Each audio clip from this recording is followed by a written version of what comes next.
নমস্কার বন্ধুরা, let's cook চ্যানেলে আপনাদের স্বাগত জানাই। আমি আবার একটা রান্না নিয়ে আজ হাজির হয়েছি আপনাদের কাছে।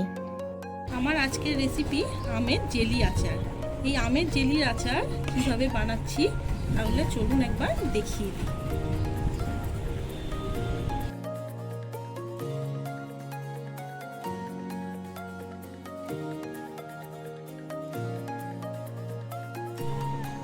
আমের জেলি আচার বানানোর জন্য এখানে আমি 3টে আম নিয়ে নিয়েছি। আমটাকে ভালো করে ছাড়িয়ে নিয়ে আমি ধুয়ে পরিষ্কার করে নিয়েছি। একটা শুকনো কাপড় দিয়ে ভালো করে মুছে নিয়েছি। আমের গায়ে কিন্তু জল লেগে থাকলে আচার তাড়াতাড়ি নষ্ট হয়ে যায়। ভাজা মশলা বানানোর জন্য কিছু জিনিস নিয়ে নিয়েছি। এখানে মৌরি নিয়েছি হাফ চা চামচ, গোটা ধনে নিয়েছি হাফ চা চামচ, জিরে নিয়েছি হাফ চা চামচ, আর 2টো শুকনো লঙ্কা নিয়েছি। এটা একসঙ্গে একটু হালকা ভেজে নিয়ে তারপর গুঁড়ো করে নেব। প্রথমে আমি আমগুলোকে একটা গ্রেটারের সাহায্যে গ্রেট করে নেব।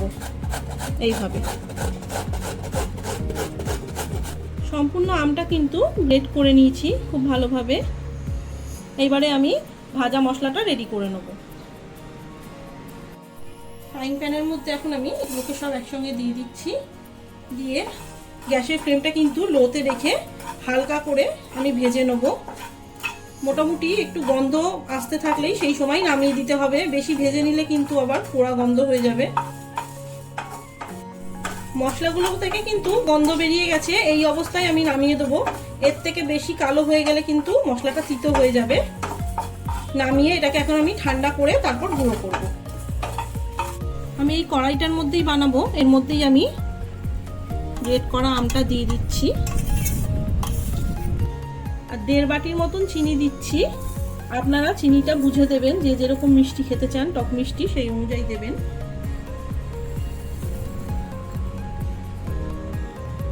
এবারে চিনিটার সঙ্গে আমটাকে হাতে একটু চটকে নিয়ে তারপরে আমি গ্যাসের মধ্যে বসিয়ে দেবো।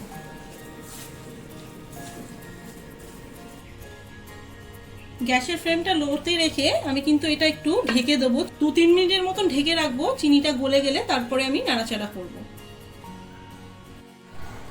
2-3 মিনিটের মতন রেখেছিলাম। চিনিটা মোটামুটি গলে গেছে। আমি একবার নাড়াচাড়া করে দিচ্ছি।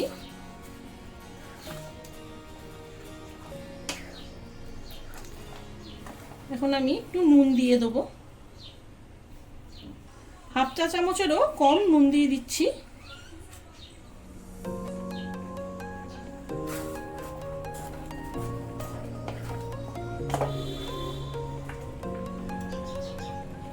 আর 1 চামচের মতন আমি ভিনিগার দিয়ে দিচ্ছি।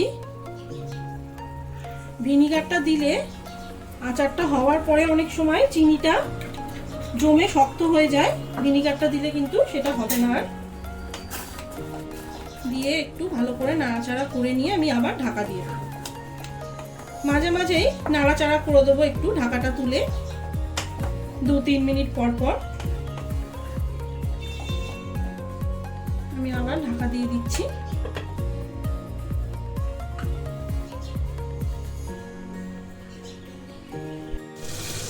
2-3 মিনিট অন্তর অন্তরই কিন্তু আমি নাড়াচাড়া করে দিচ্ছি।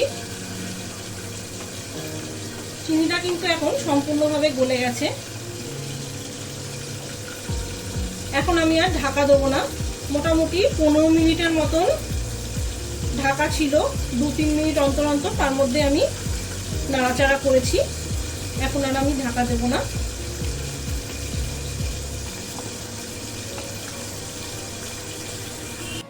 মোটামুটি কিন্তু জেলি জেলি মতন হয়েই এসছে।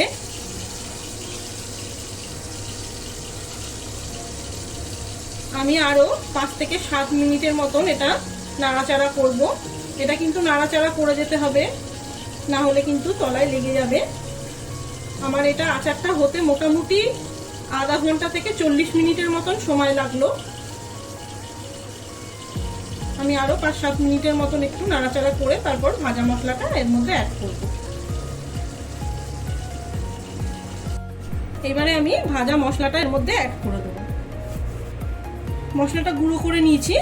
মশলাটা এবার আমি দিয়ে দিচ্ছি। পুরো মশলাটা আমি দিচ্ছি না। আমি গ্যাসের ফ্লেমটা অফ করে দেবো। তাহলে আমের জেলি আচার কিন্তু আমার একদম রেডি হয়ে গেছে। এটা আপনারা কাঁচের বয়মের মধ্যে রেখে অনেক দিন ব্যবহার করতে পারবেন। আমি যেহেতু একদম জল ব্যবহার করিনি তাই অনেক দিন এটা রাখা যাবে।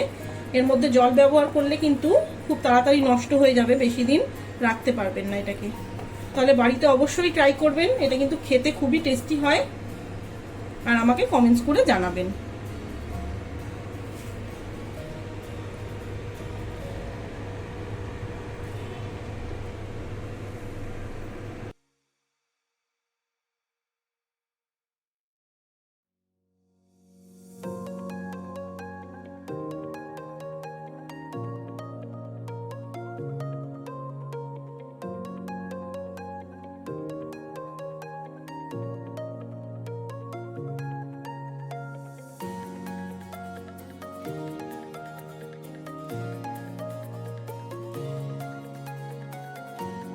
আমার ভিডিওটা যদি ভালো লাগে তাহলে লাইক করবেন, প্রচুর প্রচুর শেয়ার করবেন। আরও নতুন নতুন রান্না পাওয়ার জন্য লেটস কুক চ্যানেলটাকে সাবস্ক্রাইব করতে ভুলবেন না। ভালো থাকবেন, সুস্থ থাকবেন, ধন্যবাদ।